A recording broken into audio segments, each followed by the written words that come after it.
Et Shalom, commençons tout d'abord en donnant tout honneur et toute gloire à notre Seigneur, notre pouvoir, Yahweh, Bahasham, Yahweh Shai, Bahasham, Rucha Kudash, Yahweh, le nom du Tout-Puissant, Yahweh Shai, le nom de son Fils unique, notre Seigneur, notre Rédempteur, et le Rucha Kudash, le Saint-Esprit. Et Bahashem signifie au nom d'eux. Donc, lorsqu'on prie à Yahweh, Bahasham, Yahweh Shai, Bahasham, Rucha Kudash. Je vais aussi donner double honneur et respect aux apôtres, évêques et aînés de Great Millstone que le Seigneur a établi pour guider l'élection de la nation d'Israël. Et bien sûr, shalom aux élus, commençant par les 144 000 hommes fidèles prophètes et la grande multitude qui croit au parole du Tout-Puissant et qui attendent son salut.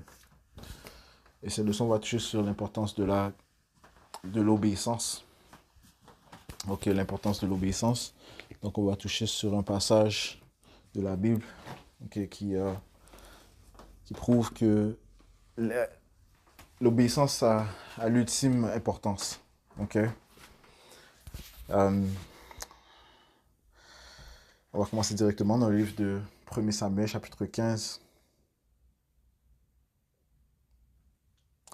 et verset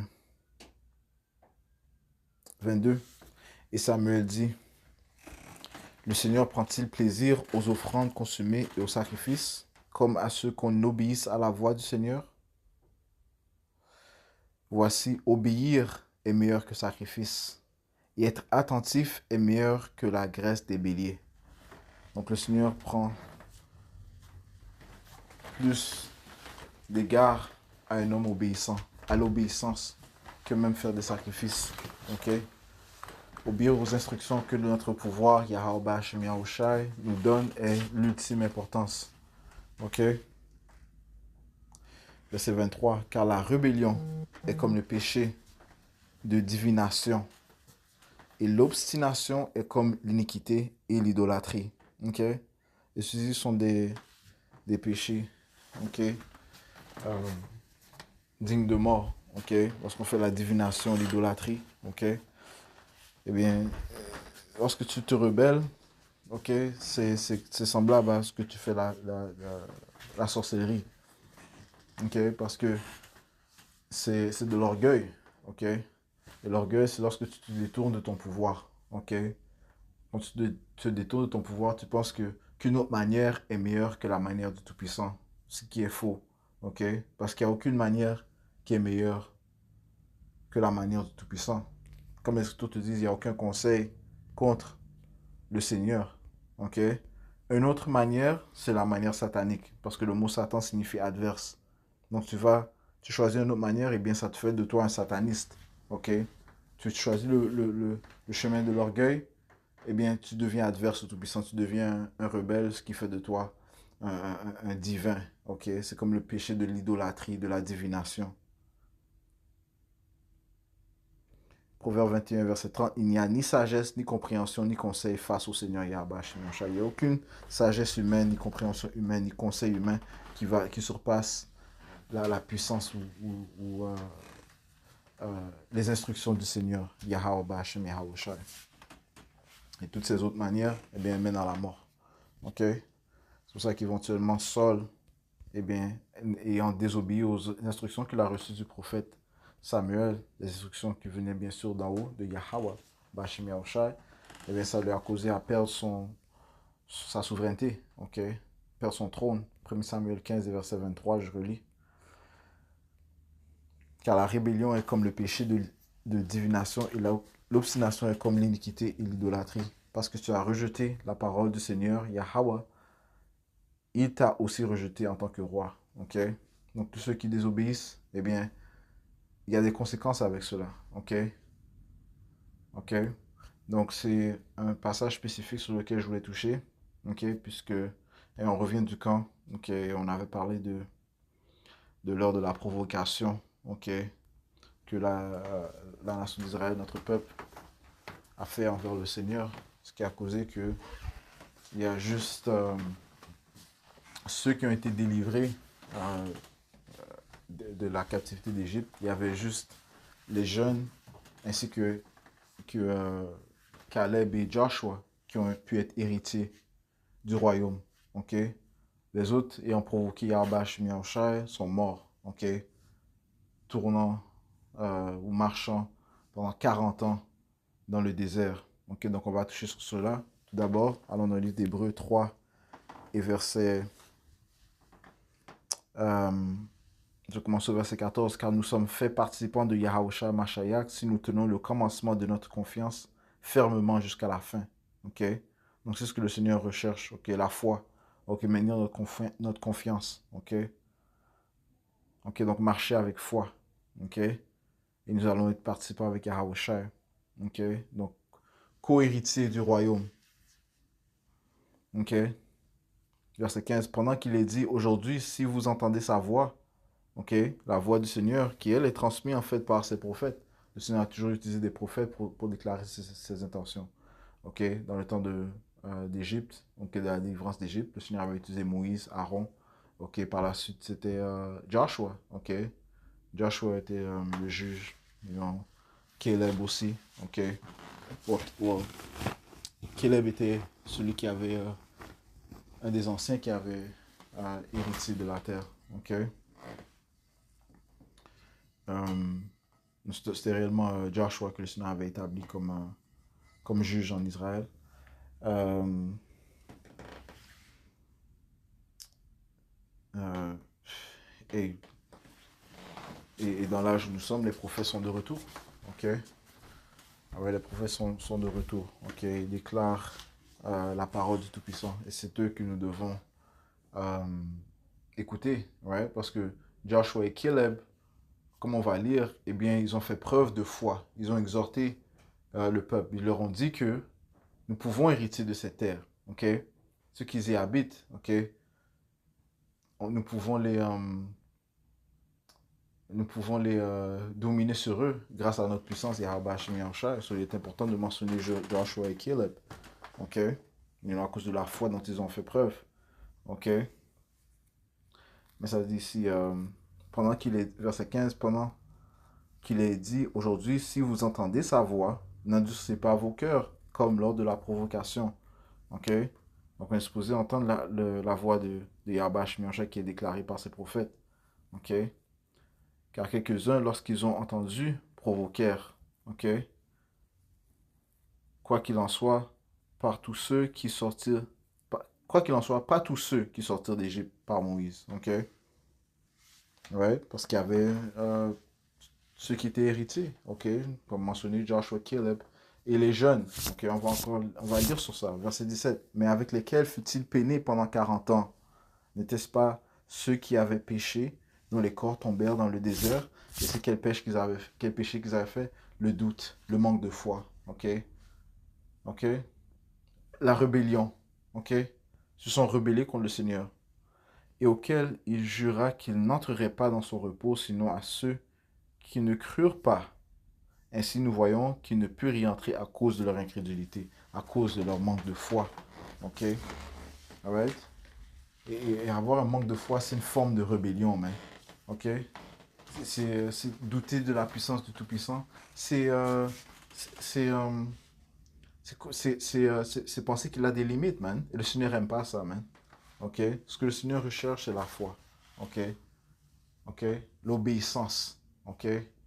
Lorsque tu obéis, c'est une forme de foi en Yahweh Shemiyahu. Tu fais confiance. Tu obéis. Tu crois en ses jugements. Ok? Lorsque tu fais le contraire, lorsque tu désobéis, c'est un manque de foi, man. Ok? Et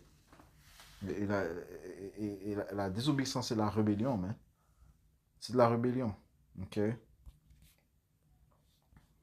Le doute est un péché aussi, man. Ok? Le doute est un péché. Romains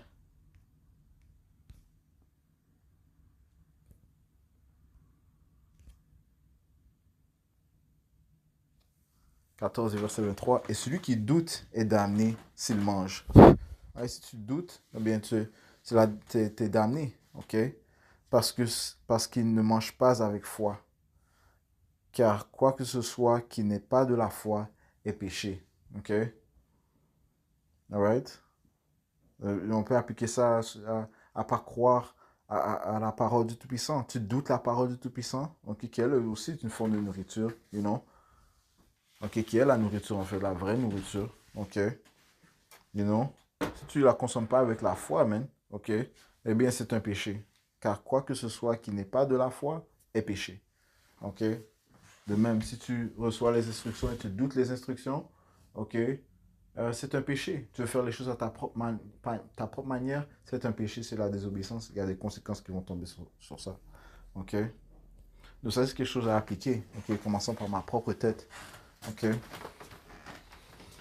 Donc allons dans le livre de Nombre. Ok?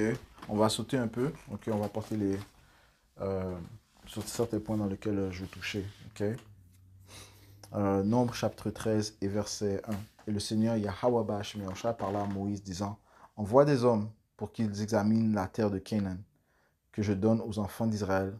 Vous enverrez un homme de chaque tribu de leur père, chacun un dirigeant parmi eux. Donc dans chacune des tribus, donc il y a eu un dirigeant qui est allé espionner, examiner la terre de Canaan. Ok?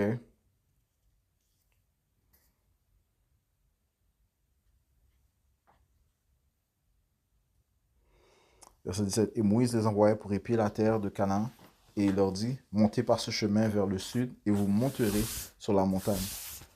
Verset 18. Et voyez la terre, ce qu'elle est, ainsi que le peuple qui y demeure, s'il est fort ou faible, s'il est un petit ou en grand, s'il est en petit ou en grand nombre, et ce qu'est la terre où elle demeure, si elle est bonne ou mauvaise, quelles sont les villes dans lesquelles il demeure, si c'est dans des tentes ou dans des villes fortifiées. Et quelle est la terre, si elle est grasse ou maigre, si elle a des arbres ou non. Et ayez bon courage et prenez du fruit de la terre. Or, c'était le temps des premiers raisins. Ok?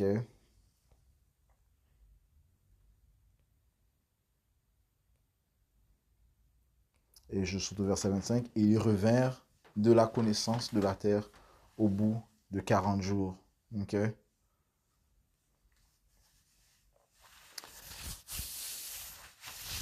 Verset 26. Et ils allèrent et vers Moïse et vers Aaron et vers toute la congrégation des enfants d'Israël au désert de Paran, à Kadesh.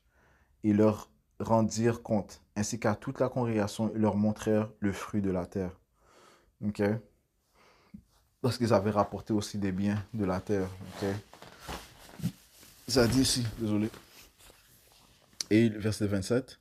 Et ils lui racontèrent et dirent, nous sommes allés dans la terre où tu nous as envoyés, et vraiment elle est ruisselante de lait et de miel, et voici de son fruit.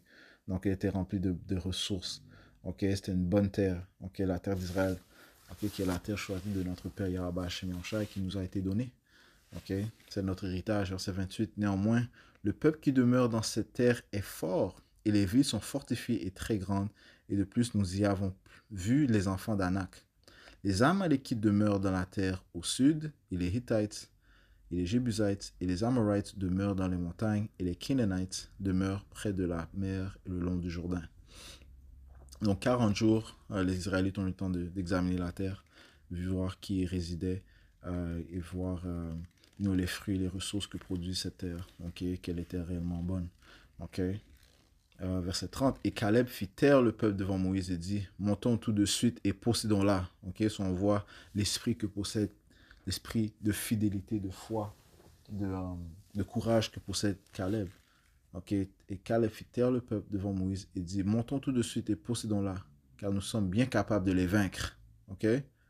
Alright? C'est Yahweh Shemiansha qui a mis cet esprit en Caleb pour dire ces mots. Mais les hommes, verset 31, mais les hommes qui étaient montés avec lui dirent, nous ne sommes pas capables de monter contre ce peuple. Ok? Il faut se souvenir que ça, c'était des hommes leaders, des leaders de notre peuple, des Israélites, okay, de chacune des tribus, qui n'ont pas fait preuve de fidélité. Ils ont dit, nous ne sommes pas capables de monter contre ce peuple car ils sont plus forts que nous. Et ils soumirent un mauvais rapport sur la terre qu'ils avaient examinée devant les enfants d'Israël, disant, la terre que nous avons parcourue pour la reconnaître est une terre qui dévore ses habitants. Et tout le peuple que nous y avons vu sont des hommes de grande stature. Et nous y avons vu les géants, les fils d'Anak, qui sont descendants des géants. Et nous étions à nos yeux comme des sauterelles et nous l'étions ainsi à leurs yeux. Ok? So, ça, c'est l'esprit de crainte qu'ils ont apporté, l'esprit de doute.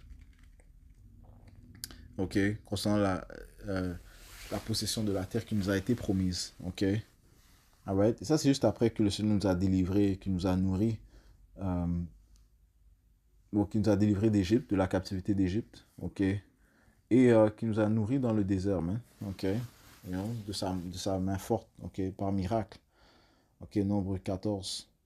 Et toute la congrégation éleva sa voix et jeta des cris, et le peuple pleura cette nuit-là. OK? Et tous les enfants d'Israël murmurèrent contre Moïse et contre Aaron, et toute la congrégation leur dit, plus à Dieu si nous étions morts dans la terre d'Égypte, ou plus à Dieu si nous étions morts dans ce désert. Et pourquoi le Seigneur nous a-t-il amenés dans ce pays pour y tomber par l'épée, pour que nos femmes et nos enfants deviennent une proie? Ne serait-il pas mieux pour nous de retourner en Égypte et se dire l'un à l'autre, établissons un capitaine et retournons-en en Égypte? So, vous voyez cet esprit d'incrédulité, cet esprit de manque de foi, cet esprit de doute, ok? C'est un esprit contagieux, c'est un esprit démoniaque, ok? Alright, qui rôdait, ok? Alright? Alors Moïse et Aaron tombèrent sur leur visage devant toute la congrégation des enfants d'Israël. Et Joshua, le fils de Nun, et Caleb, le fils de Jephunneh, qui étaient d'entre ceux qui avaient examiné le pays, déchirèrent leurs vêtements et ils parlèrent à toute la congrégation des enfants d'Israël, disant, la terre que nous avons parcourue pour l'examiner est un extrêmement bon pays. Si Yahweh Bashmiasha prend plaisir en nous, il nous fera entrer dans ce pays et nous le donnera, une terre, oui, ou une terre où ruisselle le lait et le miel. Ok, donc le point est, si Yahweh Bashmiasha prend plaisir en nous, il nous fera entrer dans ce pays et va nous le donner. Seulement ne vous rebellez pas contre le Seigneur et n'ayez pas peur non plus du peuple du pays, car ils sont notre pain. Ok? C'est du bread pour nous, hein? Leur défense s'est retirée d'eux. Et le Seigneur est avec nous, n'ayez pas peur d'eux.